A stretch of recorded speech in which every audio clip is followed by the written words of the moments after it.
오늘 함께 나누실 말씀은 마태복음 5장 10절에서 12절까지입니다.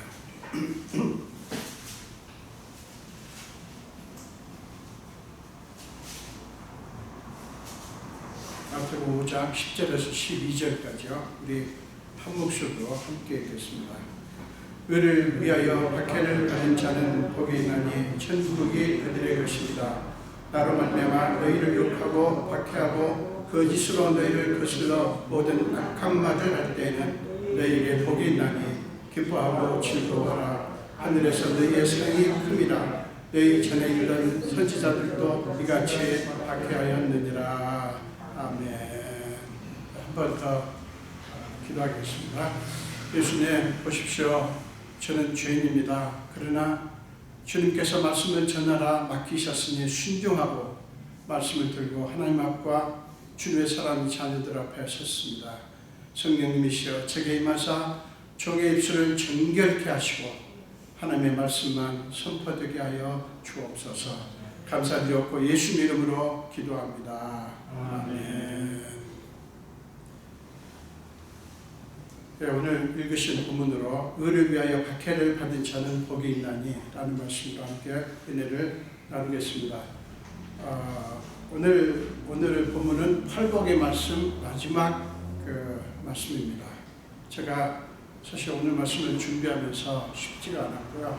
좀 나중으로 미룰까 했습니다. 왜냐하면 오늘 말씀이 쉽지 않기 때문입니다.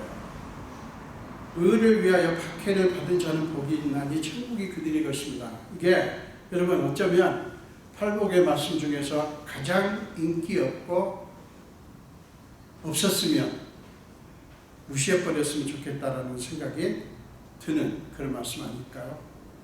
왜냐하면 저와 여러분에게는 어떻게든 박해를 면하려는 뿌리 깊은 본성이 있기 때문입니다.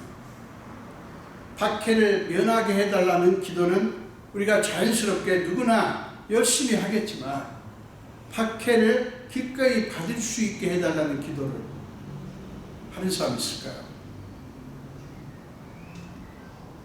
솔직히 말할까요? 저도 그 기도는 안 하고 싶은데 어떻게 합니까? 주님은 우리의 본성을 뒤엎는 어떤 본성이에요? 박해를 피하고 싶고 면하고 싶은 본성이 있잖아요. 이거를 뒤엎는 말씀을 지금 하시는 거예요. 여러분 그렇다면 주님은 왜 의를 위하여 박해를 받는 것은 복이라고 말씀을 하셨을까요? 여기서 우리는 의와 박해, 그러니까 의와 박해의 관계를 생각을 해봐야 됩니다. 여기에는 필연성이 있습니다. 무슨 얘기냐면 의를 미워하는 세력이 있어요. 의를 미워하는 세력, 사탄의 세력이 있다고요. 이 사탄의 세력은 어떻게 하든지 하나님의 의가 살려지는 것, 이거를 원하지 않아요. 그래서 박해라고 하는 강력한 무기를 사용해서 의를 무력화하려는 시도를 멈추지 않아요. 따라서 의를 사랑하는 자는 의를 사랑하지 않는다면 상관없지만 의를 믿고 의가 이루어지기를 바라는 사람들은 박해를 받는 게 필연적이에요. 결국 의를 위하여 박해를 받는다는 것은 사탄에게 미움을 받는 것을 의미합니다. 사탄에게 미움을 받는 거예요. 여러분 의가 무엇이기에 사탄은 박해라고 하는 핍박이라고 하는 고난이라고 하는 무기를 사용해서 길을 쓰고 막으려고 할까요? 10절은 의를 위하여 받는 박해를 말씀하시는데 11절은 나로 말미암아 너희를 욕하고 박해하고 거짓으로 너희를 거슬러 모든 악한 말을 할 때에는 너희에게 복이 있나니 이렇게 말씀을 합니다. 10절에 의를 위하여와 평행 구절인 11절에 나로 말미암아 라는 구절에서 오는 주님의 말씀하신 의가 무엇인가, 그리고 사탄은 왜 그 의를 그토록 미워하는가를 알 수가 있어요. 예수님이 말씀하신 의는 다른 것이 아니라 인간적인 어떤 윤리 도덕적인 것이 아니라 예수님 자신과 관계된 거예요. 세상적으로 아무리 의롭다고 해도 예수와 아무런 관계가 없다면 그것은 성경적인 의가 아니에요. 여러분 이사야서 64장 6절 말씀을 보세요. 이사야서 64장 6절입니다. 무릇 우리는 다 부정한 자 같아서 우리의 의는 다 더러운 옷 같으며 우리는 다 잎사귀같이 시들므로 우리의 죄악이 바람같이 우리를 몰아가나이다. 여러분 지금 이 이사야서 64장은 우리의 의는 뭐 같다고요? 다 더러운 옷 같다고 말씀합니다. 세상 사람들이 자기 의를 내세우고 나는 이렇게 의롭다고 말을 하지만 아무리 그래 봐야 하나님 눈에 볼 때는 더러운 옷 같다는 것이죠. 여러분 생각해 보세요. 우리가 생각하는 의가 그 정도 뿐이라면 그 의를, 그러니까 인간적인 의를 마귀가 두려워하겠어요? 더러운 옷 같은데?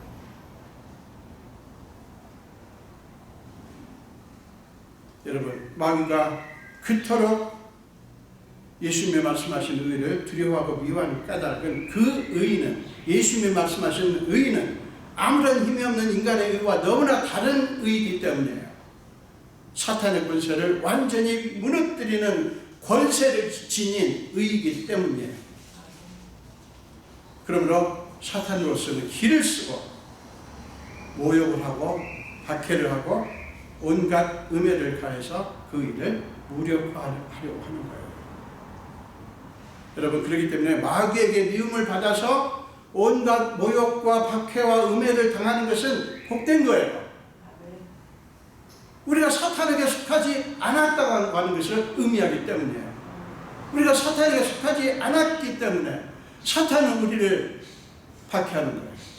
여러분 요한복음 15장을 보겠습니다. 요한복음 15장 18절과 19절입니다. 세상이 너희를 미워하면 너희보다 먼저 나를 미워한 줄을 알라. 너희가 세상에 속하였으면 세상이 자기의 것을 사랑할 것이나 너희는 세상에 속한 자가 아니요 도리어 내가 너희를 세상에서 택하였기 때문에 세상이 너희를 미워하느니라. 이게 원리입니다. 사랑하는 여러분, 이 사실을 믿고 예수를 믿으십니까? 우리가 예수를 믿고 그분을 사랑하면 필연적으로 사탄에게 미움을 받을 것을 알고 믿으십니까? 예수님에게도 사랑받고 사탄의 세력에게도 사랑받고 그래서 아무런 문제가 없기를 기대하시면서 설마 예수 믿으신 거 아니죠? 예수를 믿고 사랑하면 할수록 세상은 우리를 미워합니다. 예수님이 말씀하시잖아요. 너희가 세상에 속하지 않았기 때문에 세상이 자기 편이기 때문에 미워하지 않는다는 거예요. 그러니까 세상에 속하지 않았기 때문에 미워한다는 거 지금 제가 거꾸로 뒤집어서 얘기했습니다. 죄송합니다. 세상에 속하였으면 세상이 볼 때 자기 편이니까 미워하지 않을 텐데 세상에 속하지 않았으니까 우리를 자기 편이 아니잖아요. 그러니까 미워한다는 거예요. 맞습니다. 이걸 우리가 알고 믿는가 하는 거예요. 여러분 이것은 피할 수 없는 분명한 사실입니다. 예수를 사랑하는 마귀의 미움을 받을 수밖에 없고 온갖 핍박과 고통을 받게 됩니다. 디모데후서 3장 12절에 보면 무릇 그리스도 예수 안에서 경건하게 살고자 하는 자는 박해를 받으리라. 무릇 그리스도 안에서 경건하게 믿음으로 살고자 하는 자는 박해를 받으리라. 우리가 이 말씀 우리가 마귀에게 박해를 받는다면 그에 대해서 우리는 의아해하거나 놀라지 말라는 그런 말씀이에요.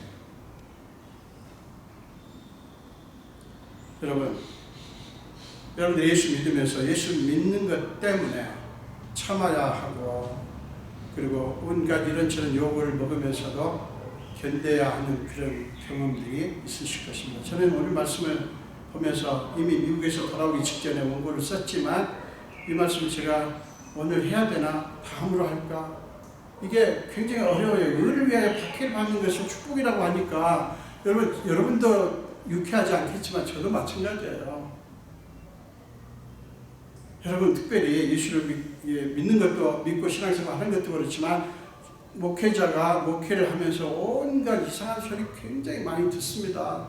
그게 너무 힘들더라고요. 너무 힘들더라고요. 제가 24년 동안 미국에서 목회하면서 견디고 오만 소리, 말도 안 되는 소리, 사실이 아닌 소리를 하잖아요. 사람들이 사실이 아닌 소리를 하는데 죽겠더라고요. 그래서 이제 19년도에 은퇴했지 않습니까? 은퇴하고 이제 목회는 정말 안 하리라 이렇게 생각을 했는데 또 와서 이렇게 여러분과 목회를 하는데 여기 와서 또 이상한 소리 듣잖아요. 말도 안 되는 소리를 듣잖아요. 사실이 아닌 소리를 듣잖아요. 제가 너무 화가 나고 너무 낙심이 되고 너무 죽겠고 유행가 가사에 뭐가 있죠? 울려고 내가 왔나 라고 하는 것처럼 진짜 딱 그만두고 싶더라고요. 근데 제가 이 말씀을 보니까 뭐라고요? 거짓으로 거슬러 모든 말을 할 때는 뭐라고요? 복이 있나니 기뻐해라.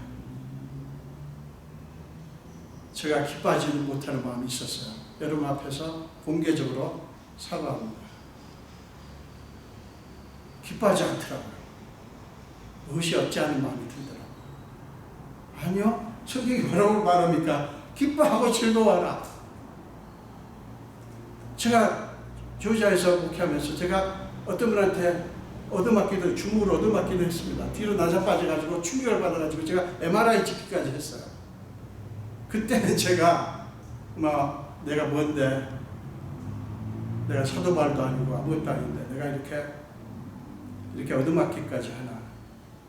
그때는 서운한 마음이 안 들고 기쁘더라고요. 그때 제가 여러분 앞에 진짜 깊이 공개적으로 사과를 드립니다. 예수님이 말씀하셔요. 거짓으로 너희를 거슬러 모든 악한 말을 할 때에는 너희에게 복이 있나니 기뻐하고 즐거워하라 이렇게 말씀합니다. 놀랄 일이 아니라는 거예요. 놀랄 일이 아니고 그렇게 뒤집힐 일이 아니라는 거예요. 여러분 베드로전서 4장 12절부터 14절까지 말씀을 보면 선한 자들아 너희를 연단하려고 오는 불시험을 이상한 일 당하는 것 같이 이상히 여기지 말고 이상히 여기지 말라고 하죠. 오히려 너희가 그리스도의 고난에 참여하는 것으로 즐거워하라. 이는 그의 영광을 나타내실 때 너희로 즐거워하고 기뻐하게 하려 함이라. 너희가 그리스도의 이름으로 치욕을 당하면 복이 있는 자로다. 영광의 영 곧 하나님의 영이 너희 위에 계십니다. 그리스도인에게 고난과 박해는 지극히 정상적인 것입니다. 제가 이 말 쉽게 하는 거 아닙니다. 힘들어요. 이런 말 인기 없어요. 그러나 어떻게 합니까? 성경적인 원리예요. 그리스도인에게 고난과 박해는 이상한 게 아니에요. 정상적인 거예요. 사람들이 그것을 이상하게 여기기 때문에 길을 쓰고 피하려고 하고 벗어나려고만 하는 거예요. 이상하게 생각하니까. 그러므로 고난과 박해를 피하는 것에 초점을 맞출 것이 아니라 그것을 통해서 하나님 자신의 목적을 이루시는 일에 초점을 맞춰야 돼요. 그러니까 고난과 이 박해를 피하려고만 할 것이 아니라 이걸 통해서 하나님 자신의 목적을 이루실 것이다. 여기에 초점을 맞추라는 거죠. 사랑하는 여러분, 기억하십시오. 예수를 잘 믿으면 박해를 받지 않을 것이다? 아니에요. 그렇지 않습니다. 왜 그런지 아세요? 마귀가요, 저와 여러분이 예수를 잘 믿는 것을 절대로 좋아할 리가 없습니다. 여러분들이 저와 여러분이 예수를 잘 믿고 사랑하는 것을 마귀가 좋아하겠어요? 아니요. 절대로 싫어합니다. 그러니까 예수를 잘 믿으면 박해, 핍박, 음해 이런 거 없을 거다. 아니라는 거죠. 오히려 있을 수 있다는 거예요. 그렇기 때문에 마귀가 저와 여러분이 예수를 잘 믿지 못하도록 여러 가지 방식으로 방해하고 핍박을 할 것은 불을 보듯 뻔하지 않겠어요? 주님께서도 요한복음 16장 33절에서 이렇게 말씀합니다. 이것을 너희에게 이르는 것은 너희로 내 안에서 평안을 누리게 하려 합니다. 세상에서 너희가 환난을 당하나 담대하라. 내가 세상을 이겼노라. 이것은 우리가 예수를 믿으면 환난을 당하지 않는 것이 아니라 오히려 환난을 당할 수 있다고 말씀하시면서 환난을 두려워할 것이 아니라 거기에 신경 쓸 것이 아니라 세상을 이긴 나 주님을 믿으라는 거예요. 세상을 이기신. 그러니까 환난에다 자꾸 초점 맞추고 이거 피해야 돼, 이거 없애야 돼, 이거 면해야 돼, 이것을 저 사람이 나한테 주었어, 저 사람은 없어져야 돼, 이러면 안 된다는 거예요. 이거 신경 쓸 것이 아니라 누구를 바라봐요? 세상을 이기신 주님을 바라보고 붙들라는 그런 말씀이에요. 주님은 때로 박해를 피하기도 하시지만, 여러분 예수 믿고 여러분들 예수를 사랑하고 주님을 섬기고 무조건 그냥 박해만 받는다 아닙니다. 여러분 어떤 분들에게는 어떤 경우에는 박해를 피하기도 하셔요. 그런데 어떤 때는 오히려 박해를 직면하게 하십니다. 고린도전서 10장 13절을 보세요. 사람이 감당할 시험 밖에는 너희가 당한 것이 없나니 오직 하나님은 미쁘사 믿음직스러우사 너희가 감당하지 못할 시험당을 허락하지 아니하시고 시험당할 즈음에 또한 피할 길을 내사 너희로 능히 감당하게 하시느니라. 아멘. 이것은 박해를 당할 때에는 우리에게 그것을 능히 이길 수 있는 힘을 주시겠다는 말씀이에요. 그러니까 박해를 없애는 방식이 아니라 박해는 있지만 우리 앞에 박해는 있지만 그 박해를 뛰어넘을 수 있는 힘을 주시겠다는 거예요. 아멘. 놀랍습니다.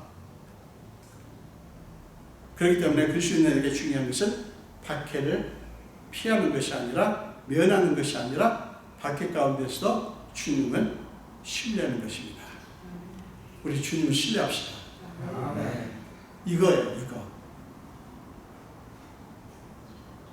핍박과 고난을 면하는 것이 예수님을 믿는 목적이 될 때, 핍박과 고난을 면하고 이 세상에서 안락하고 편안하게 살고 잘 먹고 잘 살고 부자가 되고 권력자가 되고 이런 것이 예수를 믿는 목적이 될 때 우리는 마귀에게 넘어가기 쉬워요.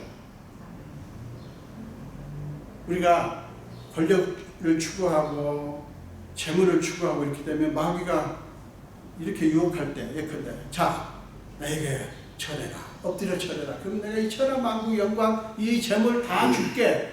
예수님께 시험했던 그 시험을 우리가 당한다면 우리가 그게 우리의 추구하는 목적이 될 때 얼마나 쉽게 넘어가겠어요. 그렇지 않습니까? 여러분 마귀는 박해받기를 싫어하는 우리의 본성을 잘 알기 때문에 고통이나 어려움을 겪지 않게 해주겠다고 유혹을 합니다. 근데 여러분 놀라운 것은 그 유혹에 넘어가는 신자들이 적지 않다는 것이죠. 예수를 믿은 후에는 물론 과거처럼 무당 불러다가 푸닥거리하고 그런 거 안 하시겠지만 언제 닥칠지 모를 고난과 박해를 면하기 위해서 어떻게 하든지 그거 면하고 그냥 안락하고 편안한 삶을 누리기 위해서 신앙 행위를 하는 어처구니 없는 신앙생활을 하게 되기가 쉬워요. 여러분 우리의 신앙 행위의 목표는 뭡니까? 누굽니까? 예수님이에요. 우리가 지금 기도하고 예배를 드리고 성경을 읽고 이런 모든 그 신앙 행위는 누구를 향합니까? 예수님이에요. 그 말은 뭐냐면 신앙 행위들은 나 자신을 위해서가 아니라는 거죠. 우리 주님, 오직 주님이신 우리 구세주이신 예수님을 위해서 하는 것입니다. 신앙 행위는.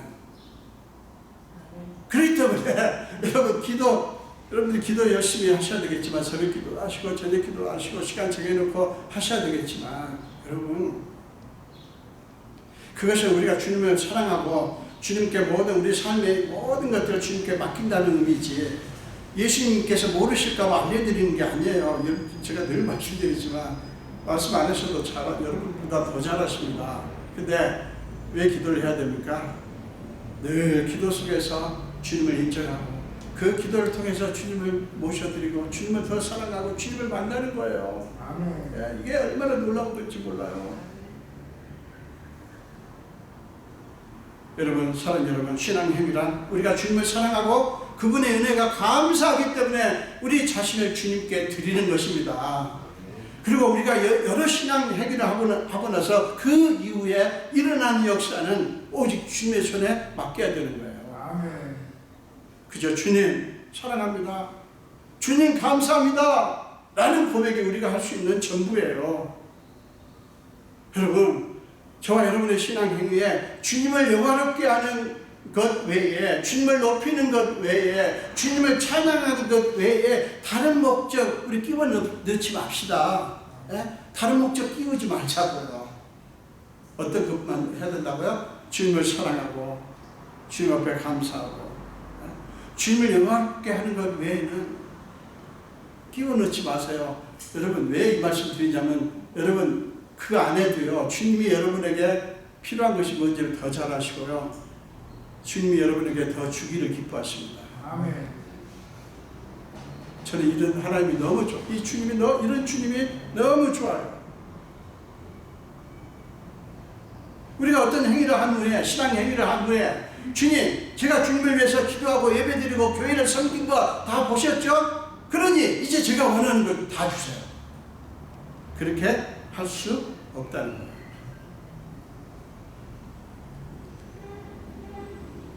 사랑 여러분, 만약에 우리가 그런 식으로 예수를 믿고 그런 식으로 신앙생활을 한다면 우리가 그런 신앙을 마귀가 무서워하겠어요? 안 그렇습니다. 마귀는 너무 잘합니다. 우리가 어떤 마음으로 지금 이렇게 기도를 하고 어떤 마음으로 성경을 읽고 어떤 마음으로 주의 교회를 섬기고 어떤 목적을 하는 것을 우리는 자신은 모를 수 있어도, 다른 사람은 모를 수 있어도 마귀는 너무 잘 알아요. 마귀는 그렇게 신앙생활을 하는 사람은 건들지 않습니다. 왜요? 자기 편이니까. 자기 편인데 왜 건들어요? 내비두지. 예수님이 요한복음 15장에서 말씀하셨듯이 우리가 마귀에게 속하지 않았기 때문에 우리를 박해와 고난이라는 방식으로 우리를 흔드는 거예요. 결국 사랑 여러분, 결국 신앙이란 결단을 의미합니다. 의를 위해 신앙생활을 할 것인가, 아니면 적당히 하나님과 사탄 양쪽을 오가면서 신앙생활을 할 것인가를 결정해야 됩니다. 중간지대는 없어요. 하나님에게서 뭔가를 얻을 게 있으니까 교회 나오고 신앙생활을 하는 그런 신앙은 박해가 임하면 무용지물이에요. 아무것도 소용이 없게 됩니다. 지금은 교회마다 다 섞여 있어요. 다 의를 위해서 믿는 것 같습니다. 근데 여러분, 박해가 왜 필요하지 않습니까? 예수님께서 왜 박해를 아예 안 받도록 하시지 않고 박해를 직면하게 하시고 박해 가운데서, 핍박 가운데서 그걸 이길 힘을 주시는지 아십니까? 여러분, 진짜 신앙과 가짜 신앙을 가려내기에 그것보다 좋은 게 없기 때문에, 진짜 신앙과 가짜 신앙을 가려내기에 그것보다 좋은 게 없어요. 핍박이라는, 박해라고 하는 이 방법보다 좋은 게 없어요. 여러분, 주님이 왜 의를 위하여 박해를 받는 것을 말씀했을까요? 예수를 믿는 일에 모든 것, 심지어는 목숨까지 걸 정도가 되는 게 의를 위해서 믿는 거예요. 누가 그렇게 믿겠어요, 여러분? 누가 의를 위해서 그렇게 믿겠어요?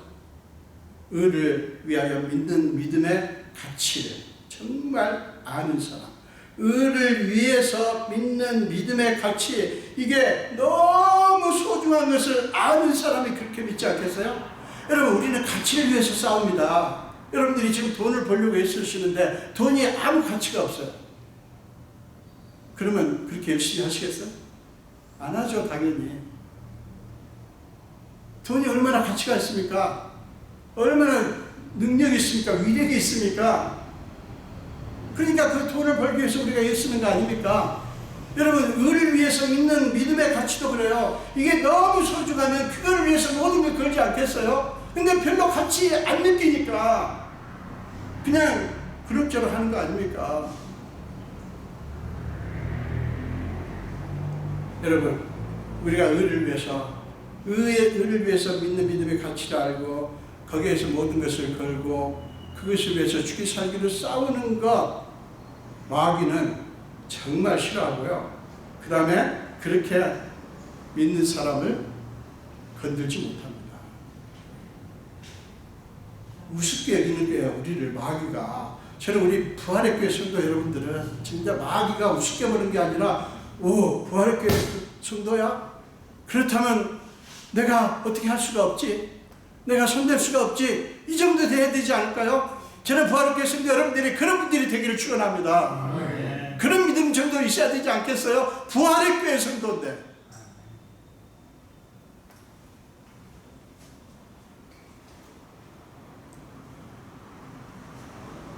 참, 여러분, 우리가 예수를 믿을 때 참 우리가 갈등하는 것들이 참 많잖아요. 신앙생활 하면서 여러분들이 신앙생활을 할 때 언제나 믿음이 격려를 받고 이렇게 믿었던 의미가 있다라는 것을 언제나 그렇게 느끼십니까? 누군가 그렇게 말해줍니까?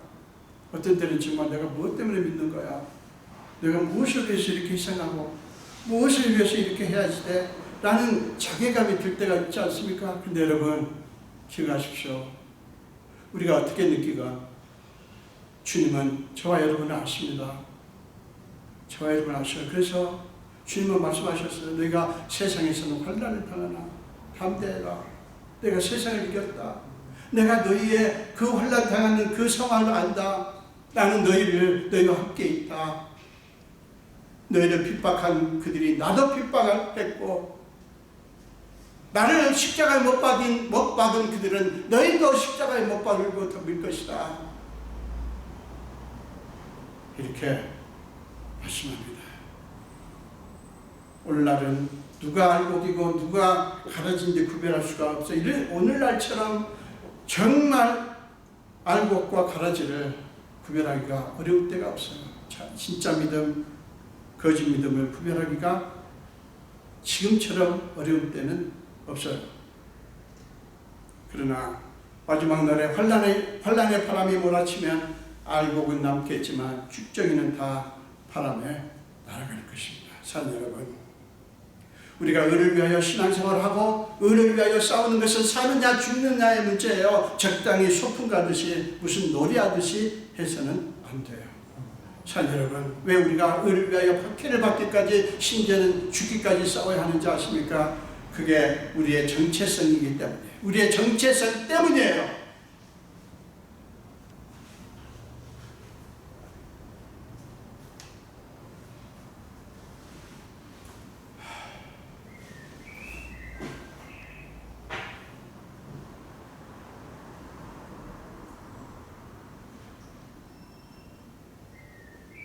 바울은 주 예수를 믿는 우리가 어떤 존재인지를 분명하게 밝힘으로써 그 근거를 제시합니다. 빌립보서 3장 20절과 21절 보십시오.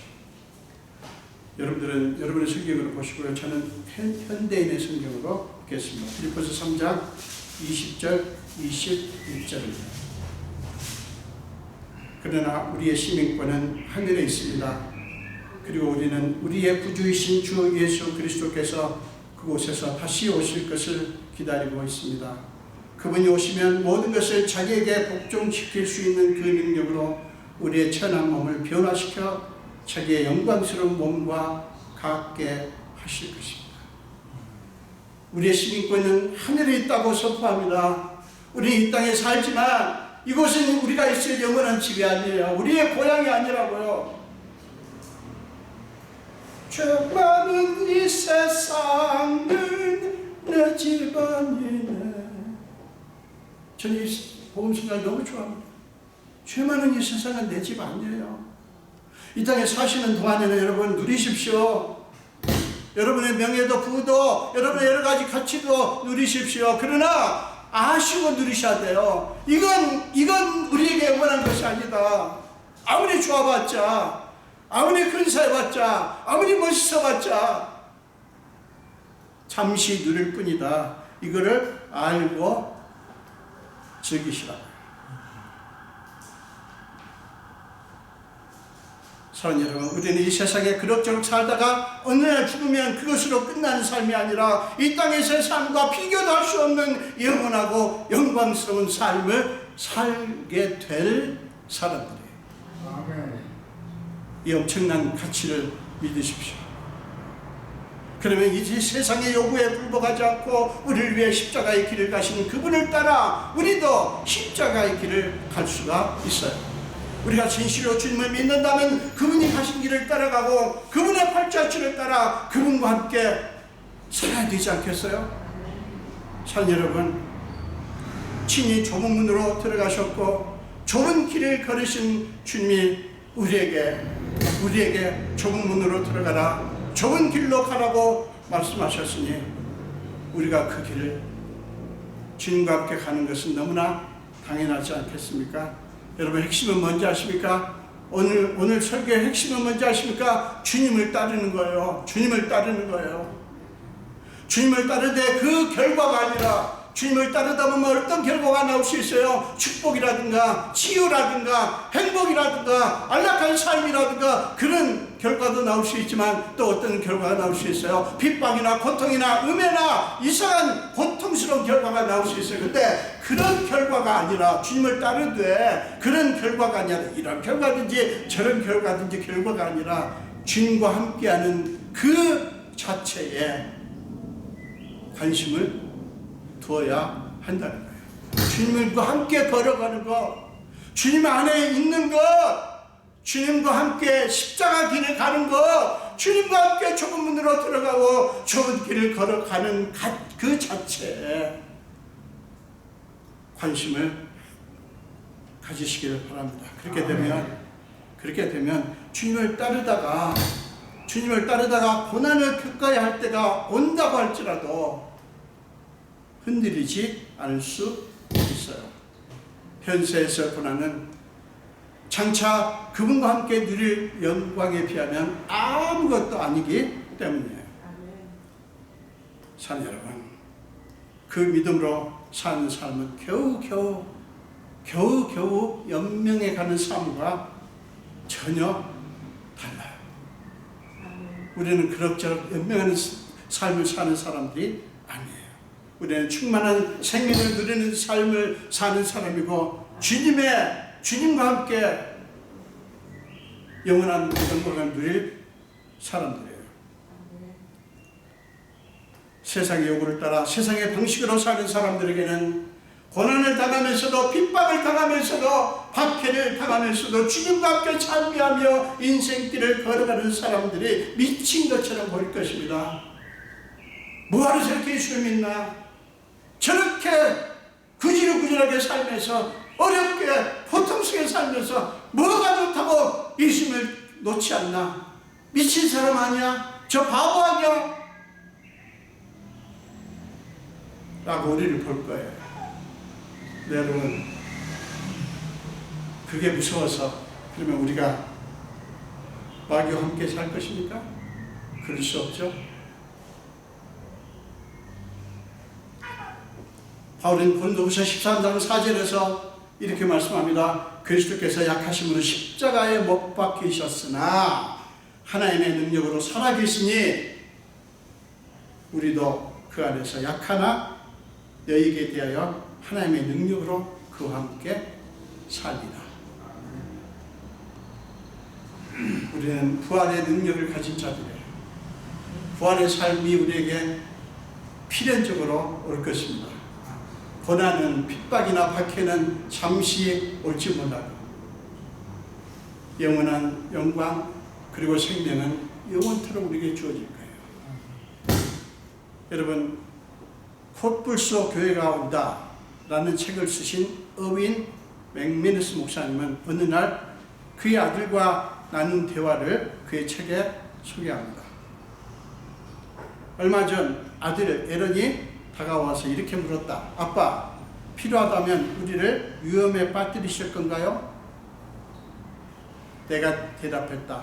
그래, 물론이지. 아이는 눈 하나 깜빡하지 않고 간단히 대답했다. 그럴 것 같았어요. 그냥 확인해 본 거예요. 이게 지금 무슨 얘기냐면 어윈 맥메너스 목사님이 자기 아들과 나눈 대화예요. 아들이 느닷없이 묻는 거예요. 아빠, 필요하다면 나도 그렇고 내 동생도 위험에 빠뜨리실 건가요? 이렇게 물은 거예요.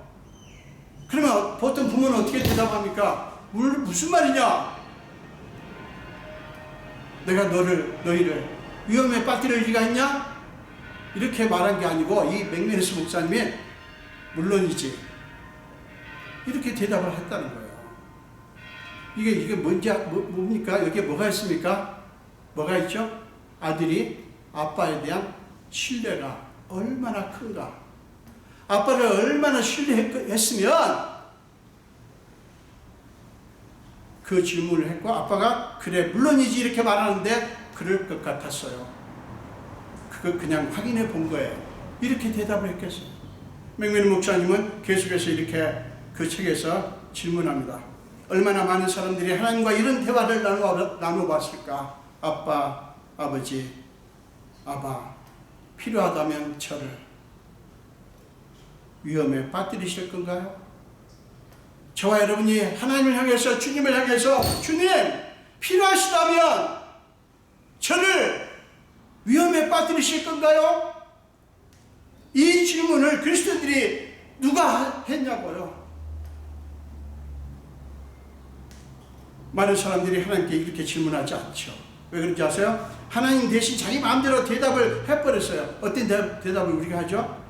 물론 하나님은 그러실 분이 아니지. 우리는 그분의 자녀잖아. 우리는 주님과 한 가족이잖아. 하나님은 아무리 필요한 경우라 해도 더 높고 고귀한 목표를 달성하기 위해서라고 해도 자녀인 우리를 위험에 빠뜨리실 리가 없어 라는 답을 갖고 있습니다.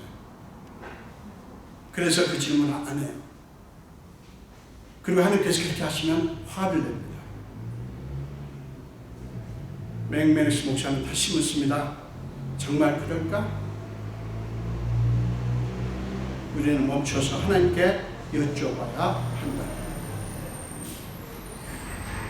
사랑 여러분, 주님은 의를 위하여 박해를 받은 자는 불쌍한 자이니라 라고 말씀하신 게 아니라 복이 있나니 라고 말씀하셨다는 사실을 여러분 잊지 마시기 바랍니다. 예수를 믿는 것은 그분을 본받는 것이고 그분과 함께 위험을 감수하는 것입니다. 우리가 주님과 함께 고난을 받는 것은 그분과 함께 영광을 받을 수 있는 가장 확실한 길이에요. 여러분 로마서 8장 17절을 보십시오. 로마서 8장 17절 이 말씀은 저와 여러분이 함께 손내서 읽겠습니다. 로마서 8장 17절입니다. 함께 소리내서 읽겠습니다. 로마서 8장 17절입니다. 시작. 우리가 그와 함께 영광을 받기 위하여 고난도 함께 받아야 할 것입니다. 그러면 사랑 여러분, 우리 앞뒤 재지 맙시다. 앞뒤 재지 맙시다. 그냥 주님을 따르기로 결정합시다. 이런 믿음의 사람들이 다 되시기를 주님의 이름으로 축원합니다. 기도하겠습니다. 예수님 감사합니다. 오늘도 생명 주신 주님을 찬양합니다. 오늘 저희를 불러주시고 하나님 말씀을 같이 나누는 중에 의를 위하여 박해를 받은 자는 복이 있다고 하는 하나님의 말씀을 들으면서 주님의 말씀대로 주님과 함께 좁은 문으로 들어가고 좁은 길을 걷기를 마다하지 않기로 작정을 합니다. 아버지 우리를 긍휼히 여기시고 우리가 이 어려운 때, 이 곤란한 때에 죽기 살기로 주님을 따르는 결정을 하게 하여 주옵소서. 감사드렸고 예수 이름으로 기도합니다. 아멘.